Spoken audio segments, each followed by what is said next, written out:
Donc la liturgie désire encourager les fidèles à persévérer généreusement dans le jeûne et la pénitence. Donc vous avez, vous voyez, pour ceux qui ne connaissent pas, le corps d'une liturgie, introduction, introïte, une collecte, l'épître, voilà, graduel, un évangile, l'épître serait une première lecture. Ensuite, offertoire, secrète, communion, post-communion, oraison sur le peuple. Et comme on approche de Pâques, là il y a quelque chose chaque jour, ce qui n'est pas toujours le cas. Sinon dans le missel, là, dans une partie ici, vous avez pour chaque jour un saint, Saint Jean Bosco, voilà. Et à la fin de celui-ci, il y a aussi le propre du Canada. Donc comment se fait la liturgie au Canada.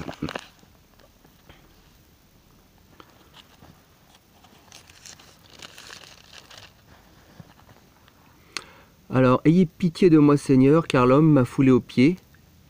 M'attaquant tout le jour, il m'a tourmenté. Mes ennemis m'ont foulé aux pieds tout le jour, car il y en a beaucoup qui me font la guerre. Ayez pitié.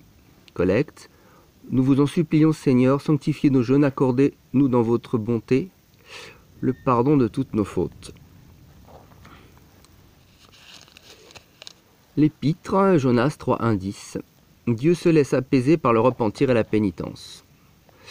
En ces jours-là, la parole du Seigneur fut adressée une seconde fois à Jonas. En ces termes, lève-toi, va à Ninive, la grande ville, et prêche-lui la prédication que je t'indiquerai. Jonas se leva donc et alla à Ninive, selon la parole du Seigneur. Or, Ninive était une très grande ville, à 3 jours de marche. Jonas fut d'abord dans la ville une journée de marche, et il prêcha en disant, « Encore 40 jours et Ninive sera détruite. »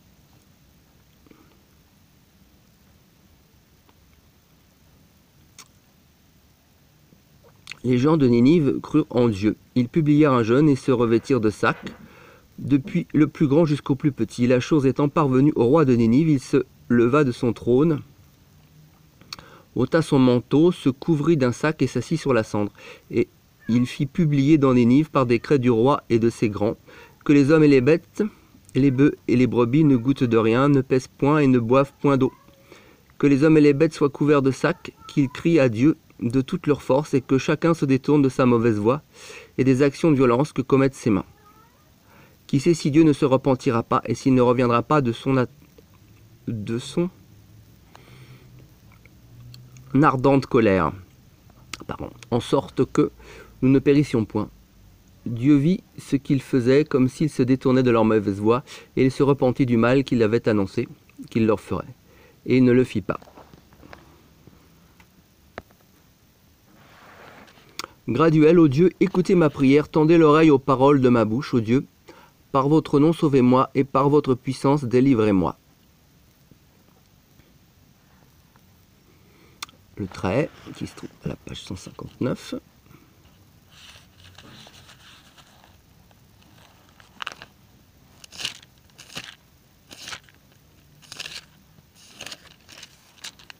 Ça, c'est quelque chose qu'on lit chaque jour aussi. Seigneur, ne nous traitez pas selon les péchés que nous avons commis, et ne nous châtiez pas selon nos iniquités, Seigneur.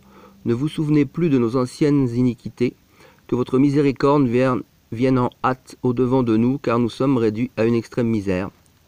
Ici, on fléchit le genou. Aidez-nous, ô Dieu, notre Sauveur. Pour la gloire de votre nom, délivrez-nous, Seigneur, et pardonnez nos péchés à cause de votre nom. L'évangile du jour, Jean 7, 32, 39. La haine des prêtres et des scribes croît avec le temps, mais l'heure du Christ n'est pas encore venue. Aussi ne peuvent-ils accomplir leur dessein de prendre Jésus. L'évangile rappelle aussi l'invitation de Jésus à croire dans la mission de l'Esprit Saint, qui fera surgir dans les âmes la source d'eau vive. En ce temps-là, les princes des prêtres et les pharisiens envoyèrent des agents pour arrêter Jésus. Jésus leur dit, « Je suis encore avec vous pour un peu de temps, mais je m'en vais vers celui qui m'a envoyé. Vous me chercherez et vous ne me trouverez pas, et où je suis, vous ne pourrez venir. » Sur quoi les Juifs dirent entre eux, « Où donc ira-t-il que nous ne le trouverons pas? Ira-t-il parmi ceux qui sont dispersés parmi les nations ?» les nations païennes, et enseignera-t-il ces nations? Que signifient ces paroles qu'il a dites? Vous me chercherez et vous ne me trouverez pas, et où je suis vous ne pourrez venir. Le dernier jour, le grand jour de la fête, Jésus, debout, s'écria, si quelqu'un a soif, qu'il vienne à moi, et qu'il boive. Celui qui croit en moi, de son sein, comme dit l'Écriture, couleront des fleuves d'eau vive. Il disait cela de l'Esprit, que devaient recevoir ceux qui croiraient en lui.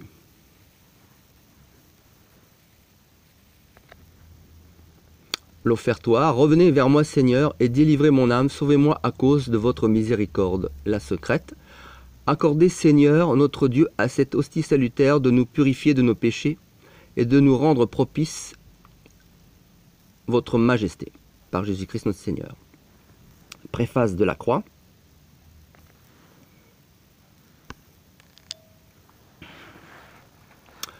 Préface de la Sainte Croix.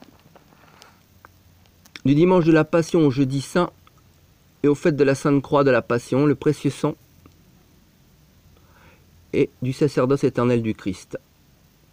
Oui, c'est une chose digne, juste, équitable et salutaire que nous vous rendions grâce en tout temps et en tout lieu, Seigneur Saint, Père Tout-Puissant, Dieu éternel, vous qui avez mis le salut du monde dans l'arbre de la croix, afin que la vie nous fût rendue, la même où nous avions trouvé la mort, et que fut vaincu par le bois celui qui jadis triompha par le bois. C'est par lui que les anges louent votre majesté, que les dominations l'adorent, que les puissances la révèrent, que les cieux, les vertus des cieux, ainsi que les bienheureux séraphins la célèbrent en un commun transport. Ordonnez, nous vous en prions, que nos voix suppliantes puissent s'unir aux leurs dans une même louange, disant Saint, Saint, Saint est le Seigneur, le Dieu des armées. Donc séraphins, domination, tout ça, c'est les 9 cœurs des anges. Et ce qui est dit un peu plus haut, vous avez mis le salut dans l'arbre de la croix, afin que la vie nous fût rendue la même où nous avions trouvé la mort. Il s'agit de Satan dans le jardin d'Éden, qui a perdu l'humanité avec l'arbre, la connaissance du bien et du mal. Et le Christ nous récupère cette grâce en mourant sur l'arbre de la croix. Il y a un parallèle entre l'arbre dans le jardin d'Éden et Jésus, qui est le nouvel arbre, on va dire. Communion, le Seigneur des armées est lui-même le roi de gloire. Post-communion. Puisse, nous vous en supplions, Seigneur, la participation à votre sacrement nous purifier et apporter le remède de nos âmes, par Jésus-Christ notre Seigneur. Oraison sur le peuple, prions, humiliez vos têtes devant Dieu, donnez, Seigneur, à votre peuple la santé de l'âme et du corps, afin que, nous attachant aux bonnes œuvres, nous méritions toujours d'être assistés de votre protection, par Jésus-Christ notre Seigneur. Je vais vous rajouter aussi une lecture. Voilà. Communicante. Unis dans une même communion, nous honorons la mémoire d'abord de la glorieuse Marie, toujours vierge, mère de notre Dieu et Seigneur Jésus-Christ, puis celle du bienheureux Joseph, époux de la Vierge, et de vos bienheureux apôtres et martyrs, Pierre et Paul, André, Jacques, Jean, Thomas, Jacques le mineur, Jacques le majeur, Philippe, Barthélemy, Matthieu, Simon et Thaddée, Lin, Clay, Clément, Six, Corneille, Cyprien, Laurent, Chrysogone, Jean et Paul et Comédamien. Et de tous vos saints, accordez-nous en vertu de leur mérite et de leur prière d'être fortifiés en tout par votre protection, par le même Christ notre Seigneur, ainsi soit-il. Seigneur, accueillez donc avec bienveillance cette oblation que nous vous offrons, et avec nous toute votre famille. Établissez-nous dans votre paix, arrachez-nous à la damnation éternelle, et veuillez nous admettre au nombre de vos élus, par le Christ notre Seigneur, ainsi soit-il. Et voilà, c'était la lecture du jour.